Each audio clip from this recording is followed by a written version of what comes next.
যাকে যারা ক্ষতি করেছে তার উপরে যে যেভাবে পারবেন তাদের শিক্ষা দিতে হবে যে বারবার মেরে যাবে আর বসে বসে মার খাবে এটা না। এখানে কেউ কারো হুকুমের অপেক্ষায় থাকবে না। আর দুঃসময় যারা কাজ করবে, যে যেখানে কাজ করবে, কোন নেতা কী হুকুম দেবে সেটা না, যারা দুঃসময় কাজ করছে তারাই নেতা। যে যেখানে কাজ করবে সেই নেতৃত্ব দিয়েই কাজ করবে। আওয়ামী লীগের নেতার কোনো ক্রাইসিস হয় না, কাজে যারা দুর্দিনে কাজ করে তারাই নেতা হয়, এটা মাথায় রাখতে হবে। এবং সেখানে কে নেত্রী হুকুম দেন, হুকুম লাগবে না, হুকুম এখনই দিয়ে দিচ্ছি।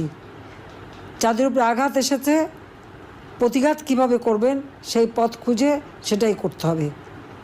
এখন আর ওই বসে থেকে সহ্য করার সময় না। এক গালে চর মারলে আর এক গাল পেতে দেওয়া না, পারলে আর একটা চর কষে মারা।